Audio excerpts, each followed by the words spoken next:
Published, 18:01 Eastern Daylight Saving Time, the 9th of June 2018. Updated, 3:56 Eastern Daylight Saving Time, the 10th of June 2018. A leading shareholder in house building firm Persimmon is investigating whether Chief Executive Jeff Fairburn can be prosecuted under the Companies Act over his £75 million bonus, the Mail on Sunday can reveal.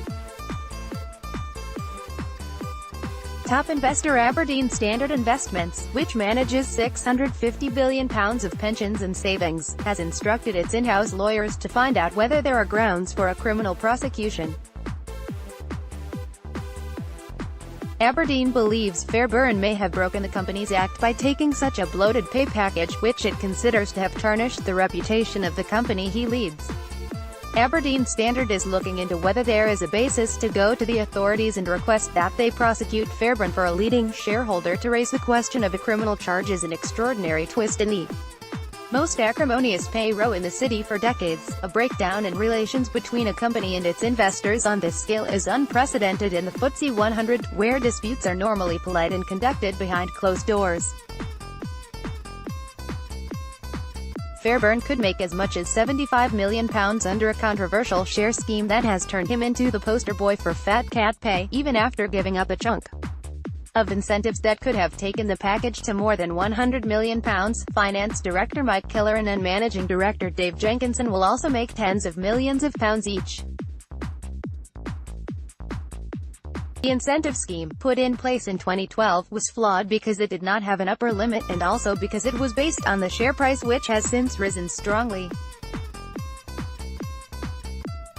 The price was hugely boosted by the introduction of the taxpayer-backed Help to Buy house building scheme in 2013. Ewan Sterling, head of stewardship at Aberdeen Standard, which has a 2% stake in Persimmon, told the building company's annual meeting in April that the bosses may have breached Section 172 of the Companies Act 2006.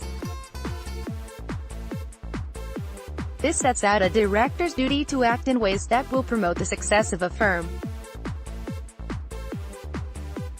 Sterling says that if an action were to go ahead against Fairburn, he would be the first director ever to be prosecuted under the clause.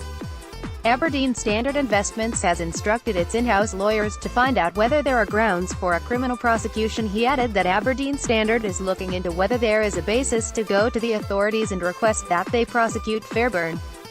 And possibly also Killeran and Jenkinson. People keep saying shareholders should do more, so one of the reasons we are doing this is because every time there's a scandal we also get upset about it and we do what we can. Directors have the responsibility here and they're acting the wrong way in my view. Sterling also criticized the vague wording of the Companies Act, which he said may make it impossible to do anything.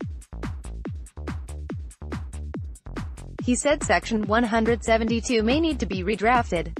Any potential legal action was unlikely to result in any money being paid back to investors, he said.